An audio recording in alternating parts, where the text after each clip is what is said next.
Maulana Salman અઝહરીનો ભડકાઉ ભાષણનો case. મોડાસાના ભડકાઉ ભાષણ કેસમાં મૌલાના સલમાન અઝહરીની જામીન અરજી ફગાવાઈ.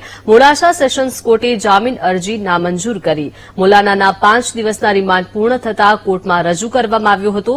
મૌલાનાને સાબરમતી જેલમાં મોકલવાના સેશન્સ કોર્ટે આદેશ કર્યા છે. મોડાસા શહેરમાં ભડકાઉ ભાષણ અને એટ્રોસિટી મુદ્દે મૌલાના સામે ગુનો નોંધાયો હતો.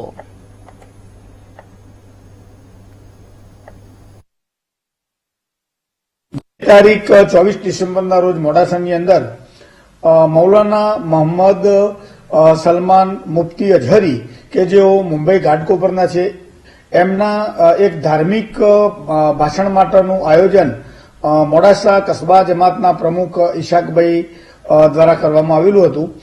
જે ભાષણ દરમિયાન મૌલાના સાહેબ એમણે જે ભાષણ કરેલું એની અંદર ધર્મ વિરુદ્ધના અને અનુસૂચિત જાતિ વિરુદ્ધના ઉચ્ચારણો કરેલા હતા, જેના આધારે મોડાસા ટાઉન પીઆઈ એ જાતે ફરિયાદી બની અને ગુનો રજીસ્ટર કરેલો, જેની અંદર આ ધાર્મિક આયોજનના જે સંચાલક હતા, આયોજક હતા, એ ઈશાકભાઈ ની પણ ગઈ 9 તારીખે ધરપકડ કરવામાં આવેલી અને રિમાન્ડ પૂર્ણ થતો એમને પણ કોર્ટ કસ્ટડીમાં કેદ રહેવા માટે મોકલી આપેલા.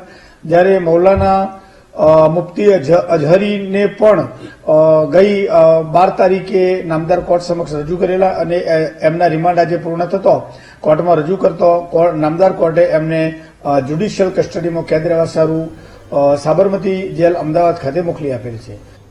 વધુ માહિતી મેળવીએ સંવાદદાતા તસ્લીમ વાસીદી. તસ્લીમ, મોડાસાના ભડકાઉ ભાષણ કેસમાં હવે મૌલાનાને જેલમાં હવાલે કરવામાં આવ્યો છે, શું વિગત? ચોક્કસપણે અરવલ્લી જિલ્લાના મોડાસા ટાઉનમાં થોડા સમય પહેલા મૌલાનાનું એક પ્રવચન હતું, એક પ્રોગ્રામ, ધાર્મિક પ્રોગ્રામ હતું, તેમાં ભડકાઉ ભાષણ જેવી વાત સામે આવી હતી. આ મામલે મોડાસા ટાઉન પોલીસ સ્ટેશનમાં ગુનો નોંધવામાં આવ્યો. ત્યારબાદ તેમની અટક કરવામાં આવી હતી. અટક કરીને કોર્ટમાં રજૂ કરાયા હતા. કોર્ટે 5 દિવસના રિમાન્ડ મંજૂર કર્યા હતા. આજ રિમાન્ડ પૂરા થતા તેમને ફરી કોર્ટમાં રજૂ કરવામાં આવતા કોર્ટે તેમના જામીન અરજી ફગાવી છે. ત્યારબાદ તેમને કસ્ટડીમાં મોકલવાનો આદેશ કરવામાં આવ્યો છે. જી આભાર તસ્લીમ, સમગ્ર વિગત આપવા બદલ.